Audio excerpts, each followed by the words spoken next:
요한복음 19장 14절부터 22절입니다.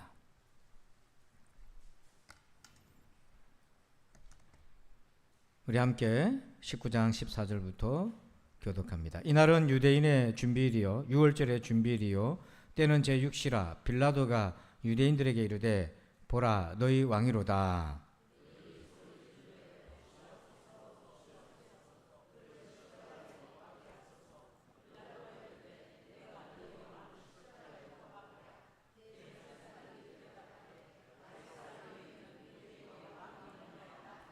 이에 예수를 십자가에 못 박도록 그들에게 넘겨주니라.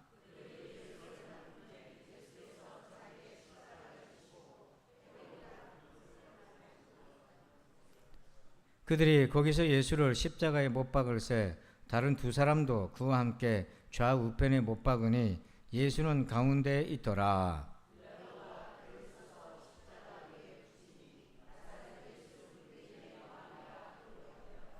예수께서 못 박히신 곳이 성에서 가까운 고로 많은 유대인들이 이 패를 읽는데 히브리와 로마와 헬라 말로 기록되었더라.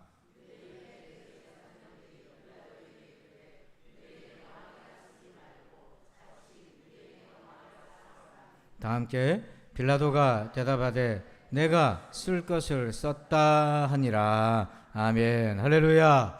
자, 오늘 책의 사람 18번째 반응이라는 제목으로 은혜를 나눕니다. 사무엘 브랭글이라고 하는 분이 있는데요. 이분은 구세군 이 우리 교단의 목회자로서 그쪽 교단에서 굉장히 이제 유명하신 분인데요. 이분이 이제 책도 글도 쓰면서 그런 얘기를 했어요. 비판을 좀 받을 때가 있어요. 사람이 다 완벽할 수는 없으니까. 보통 비판받으면 여러분 마음이 일단 감정이 상하잖아요. 감정이 상하면 그 내용이 귀에 들어오질 않잖아요. 이분도 그런 비판을 받을 때 우리랑 똑같을 텐데 어느 순간에 이분은 비판받을 때마다 하나님 앞에 나아가서 기도하기를 시작했대요. 이제 처음에는 이제 마음은 상하지만 기도하기 시작하다 보면은 그 비판 속에 깨달아지는 것이 있다는 거예요.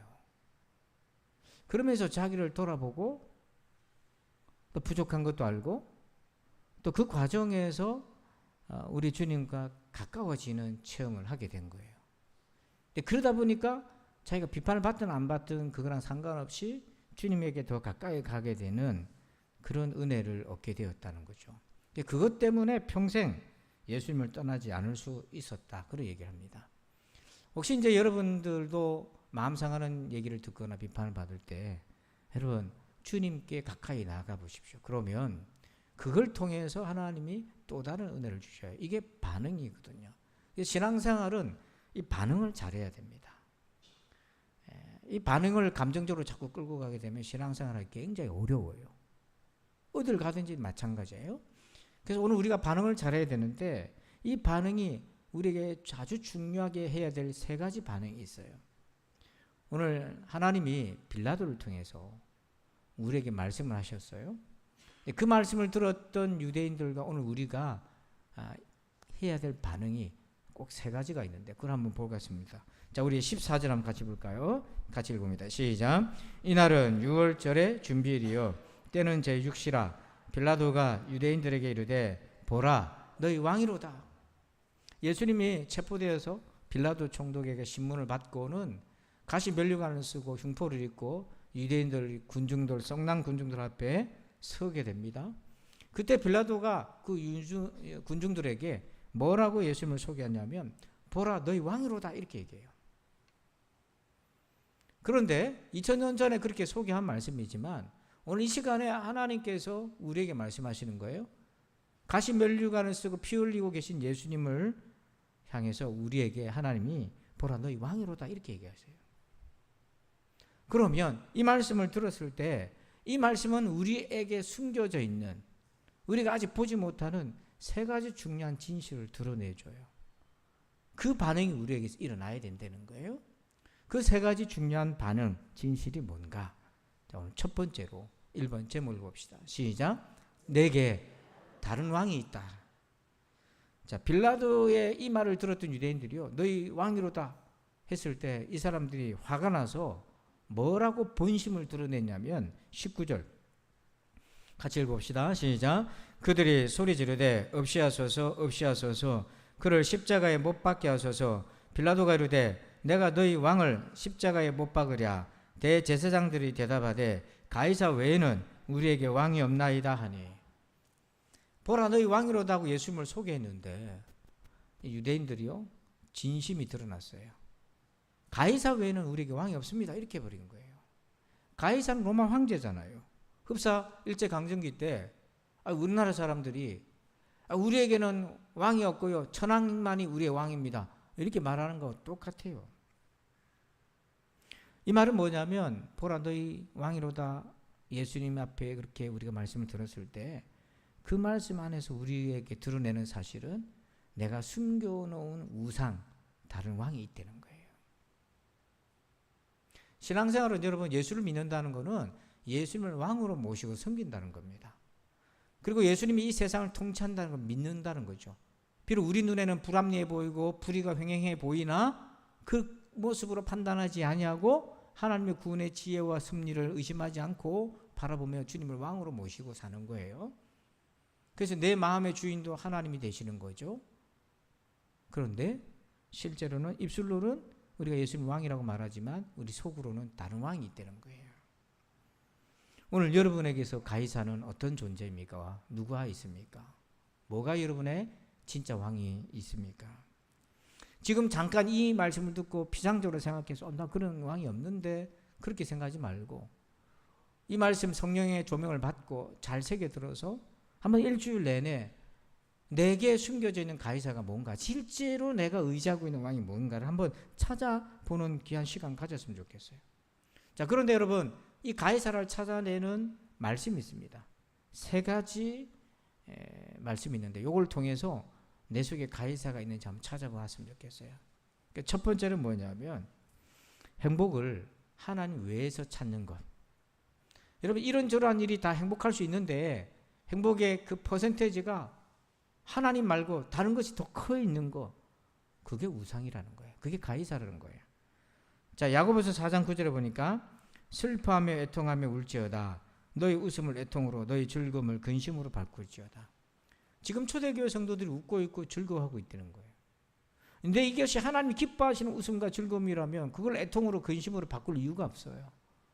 이 말은 하나님으로 웃고 하나님으로 즐거워하는 것이 아니라 하나님보다 더 큰 다른 이유가 내게 즐거움이 되고 기쁨이 되는 것이 있다는 얘기죠. 만약에 우리 안에 그거 있다면 그게 가이사일 확률이 굉장히 높습니다. 하나님한테는 기쁨을 누리지 못하는데 그것에 만족하고 기쁨을 누린다면 그게 가이사일 확률이 높다는 거죠. 근데 그 가이사가 다른 데 있는 것이 아니라 우리 자신이라고 볼 수 있어요. 파스칼이 그런 얘기를 합니다. 오래전부터 한 얘기인데요. 자기의 행복을 자기 자신 속에서 찾아내려 하기에 자기가 우상이다. 우리가 행복을 우리 안에서 자꾸 찾고 나에게서 자꾸 찾으려는 거죠. 결국에는 내가 우상이 된다는 거예요.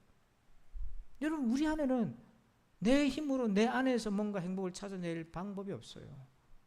부패하고 타락한 인간이기 때문에 그 행복은 주님에게서 오는 거예요.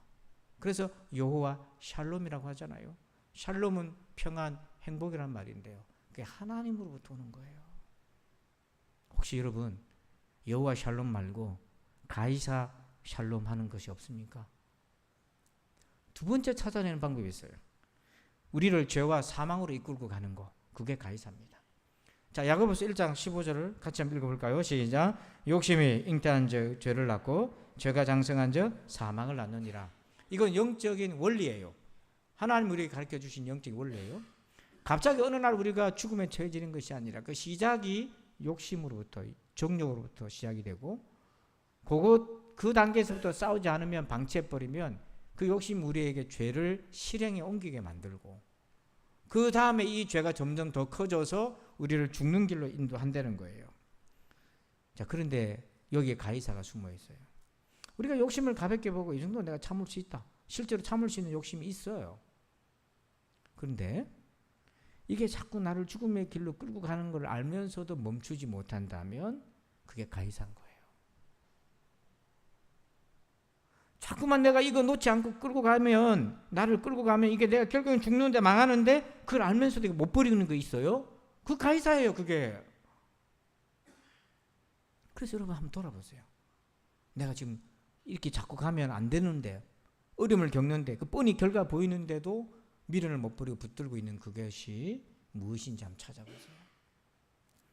세 번째 찾는 방법은요, 하나님께 불순종하게 만드는 거예요. 가이사의 핵심은 뭐냐면 하나님께 불순종하게 하는 거예요. 자, 12장 47절 누가복음입니다. 한번 읽어요, 같이. 시작. 주인의 뜻을 알고도 준비하지 아니하고 그 뜻대로 행하지 아니하는 종은 많이 맞을 것이요. 주인의 뜻을 알고도 하나님 뜻을 알아요. 그런데 그 뜻대로 행하지 않아요. 하나님 말씀 알아요. 그렇게 하면 안 된다는 알고 이렇게 해야 된다는 알지만 그 뜻대로 안 됩니다. 안 되게 만듭니다. 그게 우상이라는 거예요. 그게 가이사라는 겁니다. 그래서 하나님 뜻을 자꾸만 거꾸로 역행하게 만들어요. 불순종하게 만들어요. 그 가이사예요. 그래서 우리 안에 있는 가이사를 찾아내는 세 가지 방법이 있어요.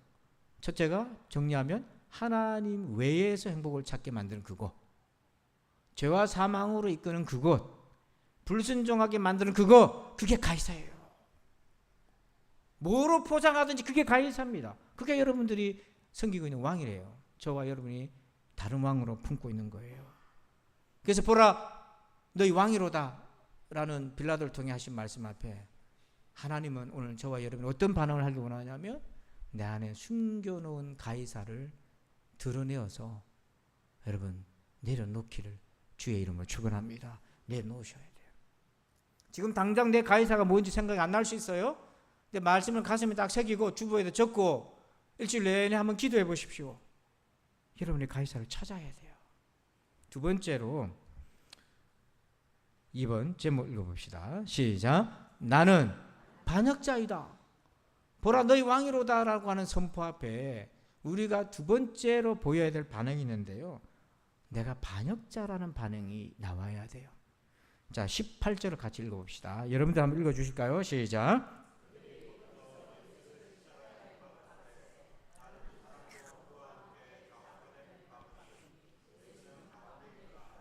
여기 보면 누가 예수님을 십자가에 못 박았다고 되어 있어요? 그들이잖아요. 이 그들이 누굽니까? 십자가에 못 박은 그 실행에 옮긴 사람은 로마 군인들이지만 실제로 이 일을 주관했던 사람은 누구냐면 유대인들이에요. 그래서 빌라도가 뭐라고 표현하냐면 예수를 넘겨줬다고 얘기해요. 그럼 누구한테 넘겨줬나? 유대 당국자들한테. 요한복음에는 이게 구체적으로 서술되어 있고 마태 마가복음에서는 유대인들 빌라도가 넘겨줬다 이렇게 표현되어 있어요. 누가복음과 요한복음에는 구체적으로 유대인들에게 넘겨줬어요. 그러면 누가 이걸 십자가에 못 박았나? 바로 백성들이 왕을 십자가에 못 박은 거잖아요. 유대인을 왕으로 오신 예수님을 못 박은 사람은 이방인이 아니라 바로 자기 백성들이었어요. 그걸 주도한 것은 유대 당국자들이에요. 그래서 이 왕을 십자가에 못 박은 사람들, 이 사람들 유대인들은 반역자인 겁니다. 왕을 십자가에 못 박은 자잖아요. 자, 이렇게 얘기하면 여러분들이 좀 의아해할 수 있어요. 예수님을 믿지 않는 사람들에게는 이게 무슨 소리야? 우리가 왜 반역자라고 얘기할 겁니다. 왜냐하면 예수님이 나의 왕이 아니라고 생각하고 있는데 내가 뭔 반역자냐 이렇게 생각할 거예요? 맞아요. 근데 예수님을 믿고 난 다음에 예수님을 왕으로 고백하고 난 다음에는 이 말씀이 내 말씀으로 와야 되는 거예요.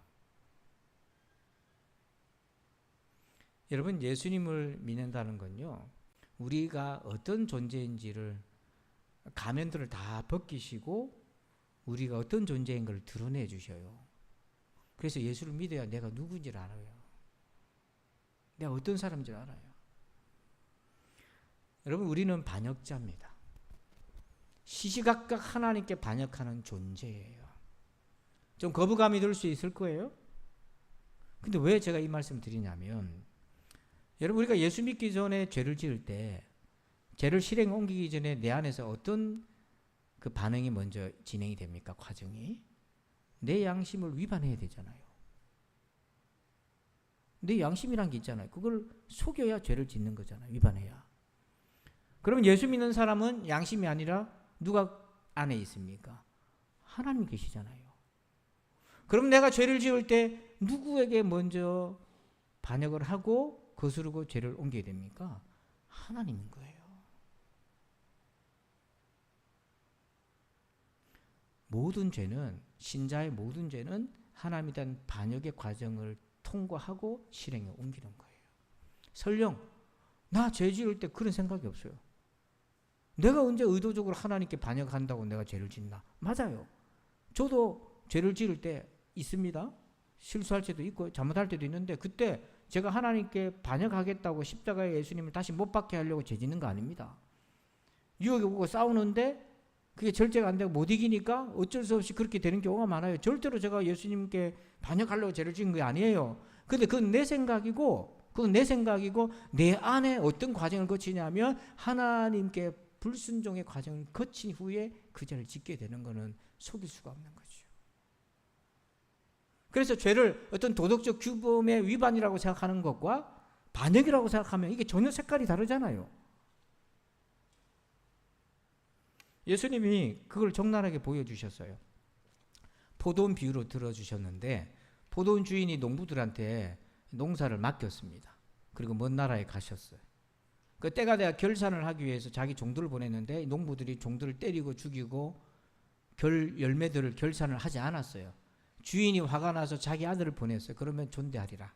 그때 이 아들이, 주인의 아들이 왔을 때 농부들이 어떻게 하는지 볼까요? 반응을 보면 38절에, 마태복음 21장 38절에 농부들이 그 아들을 보고, 주인의 아들이에요, 서로 말하되 이는 상속자니 자 죽이고 그의 유산을 차지하자 하고,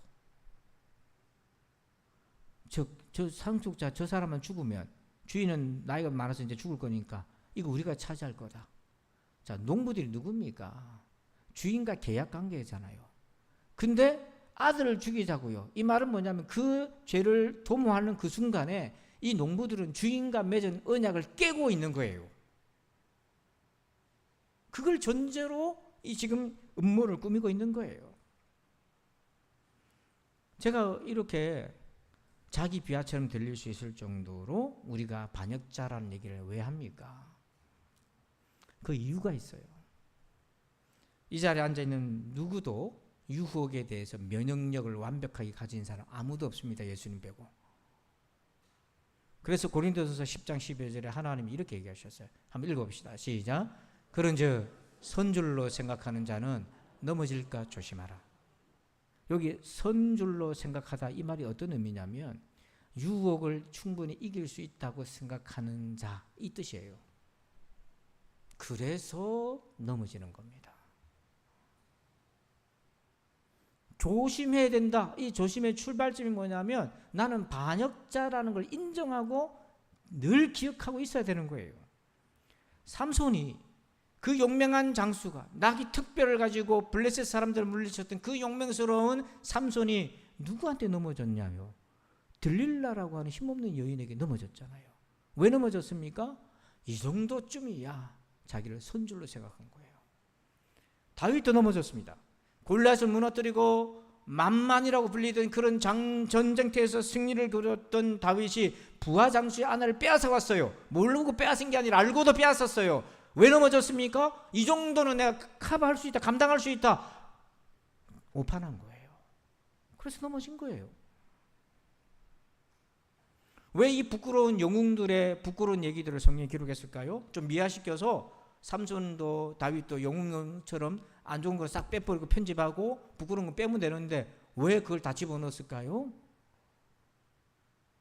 유혹에 완벽한 면역력 가진 아무도 없다는 걸 보여주시는 거예요. 그러면 어떻게 조심해야 됩니까? 어떻게? 자, 예수님이 답을 주셨어요. 누가복음 22장 46절 시작. 이르시되 어찌하여 자느냐 시험에 들지 않게 일어나 기도하라 하시니라.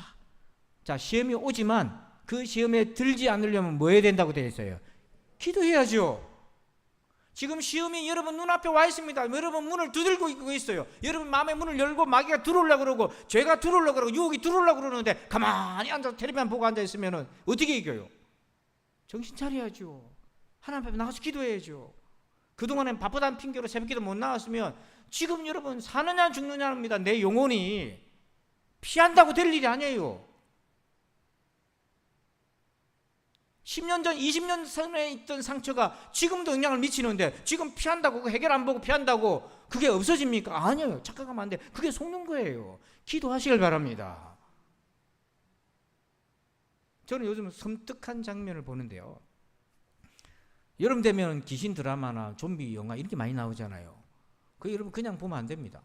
거기에 어떤 게 있냐면 심리적으로도 사람이 어떻게 정신질환에 혹은 상처에 휘말리는가를 보여준 장면이 있는데요. 그 귀신들이 자기 집으로 들어오려고 문을 자꾸 막 문고리를 흔들고 고개를 내미는 그런 장면들이 있어요. 그러면 안에 있는 사람은 막 무서우니까 싸우려고 밀어내려고 하잖아요. 그게 뭐냐면 우리 마음인 거예요. 우리 마음 상태인 거예요. 내가 마음을 지키려고 애를 쓰고 있어요. 그런데 악한 영들이, 귀신들이 막 들어오려고 그러는 거예요. 미움으로, 상처로 막 들어오려고 그러는데, 막 삐지고 들어오려고 그러는데 내 마음이 싸우는 거예요. 근데 점점 두려운 거예요. 근데 어느 날 이 문을 확 열어버리네. 그러니까 막 귀신들이 우르르 들어와서 이 영혼을 장악하네요. 이 어릴 때 어떻게 열어나?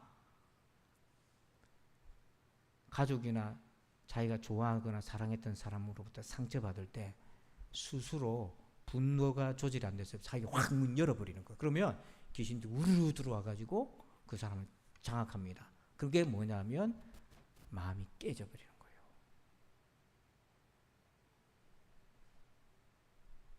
여러분 예수 믿는다고요 악한 영들이, 잘못된 것들이 안 들어옵니까?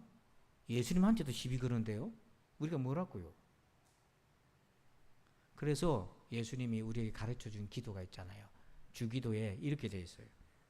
같이 읽어요. 시작. 우리를 시험에 들게 하지 마시옵고 다만 악에서 구하옵소서. 나라와 권세와 영광이 아버지께 영원히 있사옵나이다. 매일 이 기도할 때 우리를 시험에 들게 하지 마시고 악에서 구해달라고. 시험이 없을 수가 없어요. 계속 시험이 와요. 기도해야 돼요. 기도하실 바랍니다. 기도하실 바랍니다. 정신력으로 될 수 없는 거예요. 마지막 세 번째입니다. 제목 읽어봅시다. 시작. 왕의 십자가를 보라. 자, 요한복음 19장 19절 있습니다. 빌라도가 패를 써서 십자가 위에 붙이니 나사렛 예수 유대인의 왕이라 기록되었더라. 아멘. 자, 예수님을 십자가에 못 박는데 패에다가 글을 썼어요. 나사렛 예수 유대인의 왕이다 이렇게 썼어요. 여러분 예수님이 왕이시지 않습니까? 믿으시지요? 그런데 왕으로서의 예수님의 모습이 가장 본질적으로 드러난 곳이 십자가예요. 다른 곳에서도 예수님이 병자 고치고 귀신 쫓아내고 말씀을 전하시고도 이 모든 것도 왕으로서의 모습이긴 하지만 그러나 그건 부차적인 거고 가장 본질적인 왕의 모습이 드러난 것이 십자가예요. 그래서 우리가 십자가에 달린 예수님에게서 진정한 왕의 모습을 못 보면 우리가 신앙생활이 잘못되는 거예요. 자, 그 모습이 뭐냐면 마태복음 20장 28절입니다. 한번 읽어봅시다. 시작. 인자가 온 것은 섬김을 받으려 함이 아니라 도리어 섬기려 하고 자기 목숨을 많은 사람의 대속물로 주려 함이니라. 자, 이거 보면 자기 목숨을 많은 사람의 뭘로 주려고요? 그러니까 예수님이 십자가에 못 박힌 거는 힘이 없어서 죄가 있어서 끌려온 것이 아니라 자기를 죽이려고 하는 사단과 유대 당국자들의 음모를 통해서 십자가의 대속의 은혜의 통로로 주님이 지금 쓰이고 계시는 거잖아요. 그런데 여기서 누구를 위한 대속물인가 봤더니 많은 사람이라고 되어 있잖아요. 그 많은 사람 안에 누구도 포함되어 있습니까? 반역자. 지금 자기를 십자가에 못 박으라 하는 그 사람들도 여기 포함되어 있어요. 지금 왕에게 반역을 들고 왕을 죽이라고 하고 있는 그 사람을 위해서 대신 죽는 왕이 세상에 어디 있습니까? 세상 왕은 그런 반역자들은 구족을 멸하죠. 그런데 우리 예수님은 자기를 향해 반역의 기치를 들고 예수를 십자가에 못 박으라고 외치는 바로 그 사람을 위해 십자가에 달려 죽고 계신 거잖아요. 이게 우리가 섬기는 왕 대신 예수님의 진짜 모습이에요. 지금 저와 여러분은 어떤 은혜를 받고 있냐면 우리가 반역자인데 그 예수님 우리를 구족으로 멸하시는 것이 아니라 그런 우리를 대신해서 십자가에서 죽으셨단 말입니다. 그 은혜를 지금도 베풀고 계시다는 거예요. 이거를 깨닫게 되면 사람이 어떤 반응이 보이나? 사도행전 2장 37절에 한번 읽어볼까요? 시작. 그들이 이 말을 듣고 마음에 찔려 베드로와 다른 사도들에게 물어 이르되 형제들아 우리가 어찌할꼬 하거늘. 요 얘기를 마음에 찔리고 우리가 어찌할꼬 하거늘 요렇게 대답한 사람들이 누구냐면 예수님을 십자가에 못 박으러 했던 그 사람들이에요. 이 사람들이 베드로와 요한이 성전 미문 앉은 안전병이를 고치고 성령세를 받아서 방언을 하고 그러면서 담대하게 예수님이 부활하셨다는 복음을 전하는 걸 듣고는 이들이 깨달은 거예요. 마음에 찔렸다는 걸 깨달은 거예요. 뭘 깨달았냐면 자기들이 반역자고 왕 대신 예수님을 죽인 반역자라는 걸 깨달은 거예요. 그런데 예수님이 그런 자기들을 위해 십자가를 지셨다는 것을 아는 거예요. 그 마음에 찔렸어요. 그래서 37절에 뭐라고 얘기하냐면 그러면 우리가 어찌할꼬. 이 말은 이 감당할 수 없는 은혜를 우리가 어떻게 받냐 이런 겁니다. 이걸 어떻게 받냐 이거예요. 나는 왕을 죽이라고 하는 반역자인데 왕은 그런 나를 위해 대신 십자가에 지셨다는 걸 내가 알게 되는데 그 은혜를 내가 어떻게 받냐는 거예요. 어떻게 받냐 이거를 어떻게 하면 좋겠나. 바로 여기가 저와 여러분이 매일매일 멈춰야 될 지점이라는 거예요. 사도행전 2장 37절이 저와 여러분이 떠나서는 안 되는 지점이라는 거예요. 날마다 내가 어떤 은혜를 받았는데 내가 어떤 은혜를 받았는데 어떻게 하면 좋나? 이거 어떻게 내가 받나? 여러분, 여러분이 한 거에 비해서 너무 과한 선물을 받으면 어떻습니까? 마음에 내가 이걸 어떻게 받냐 그러잖아요. 그거가 비교도 할 수 없어요. 이런 은혜를 받은 우리가 조그마한 어려움이 왔는데 훅 도망가고 숨고 그러면서 예수 믿는다 얘기하면 하나님 위에서 쳐다보실 때 얼마나 기가 막히겠어요. 이런 은혜를 받은 우리가 그만 좀 어려움이 왔다고 휘창거리고 뿌리까지 뽑히려고 그러면은 어떻게 하겠냐고요. 그래서 로마서 5장 8절에 우리가 아직 죄인 되었을 때 이 죄인은요 원수 되었을 때 그리스도께서 우리를 위하여 죽으심으로 하나님께서 우리에 대한 자기의 사랑을 확증하셨느니라. 그래서 아는 거예요. 왕 대신 예수님이 반역한 나를 위해 십자가에 죽으신 이유가 하나님이 그렇게 나를 사랑하셔서 그렇다는 걸 아는 거예요. 이제 여기가 이제 중요한데요. 여러분 한번 들어보세요. 어떤 집사님이 나이롱 집사님이 있었어요. 여자 집사님인데 남편이 자꾸 돈 사고 여자 사고 치고 다녀요. 사니 못 사니 허구한 날 부부싸움하고요. 아들이 그걸 보니까 아들이 삐뚤어지는 거예요.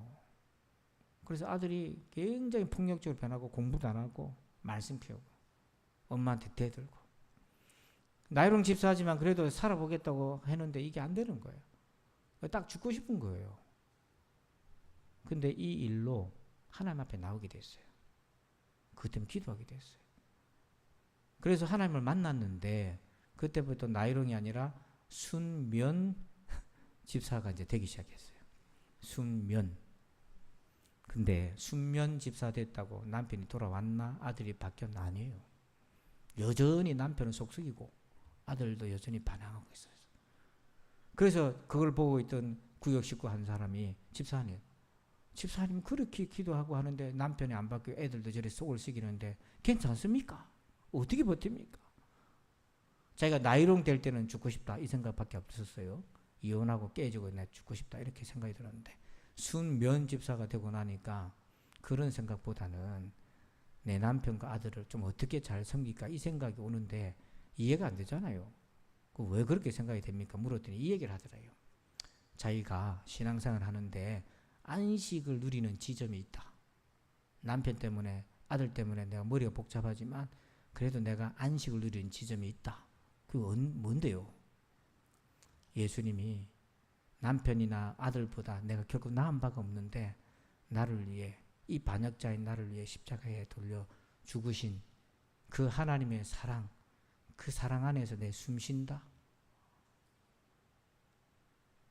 그 숨 쉬고 옛날에는 남편을 통해 숨쉬고 아들 통해 숨을 쉬었는데 남편이 말씀 지고 아들 말씀 지니까 숨을 못 쉬니까 죽을 것 같았는데 잘못됐다는 걸 알았다는 거예요. 그게 내 잘못이라는 걸 알은 거예요. 예수님 십자가에서 숨쉰다. 그래서 여전히 남편과 아들은 말씀 지우지만 내가 옛날처럼 같이 싸우고 찌지고 뽑고 나가라고 죽을 듯이 싸우고 그렇게 안 하고 내가 섬긴다, 기도한다.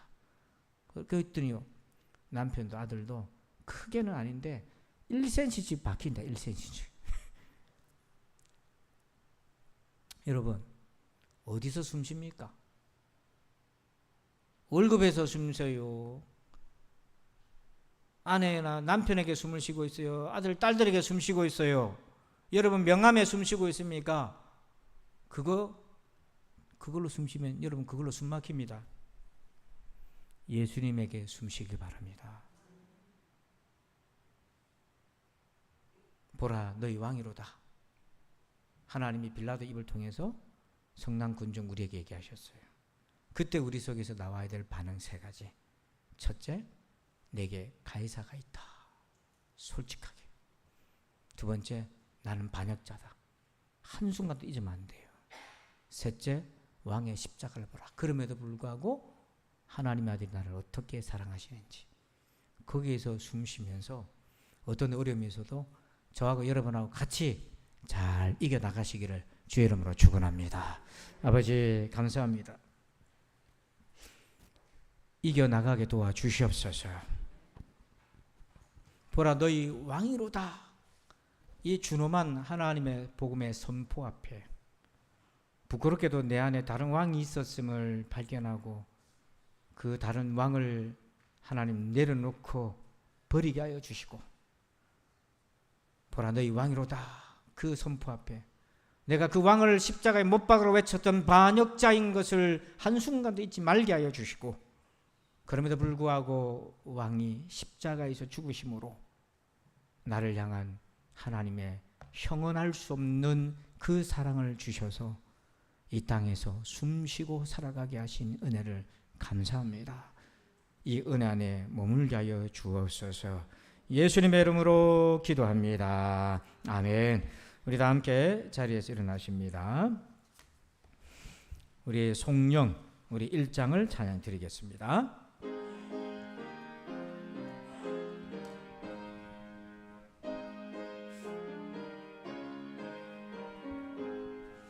만국의 근원 하나님, 온 백성 찬송 드리고 저 천사여 찬송하세.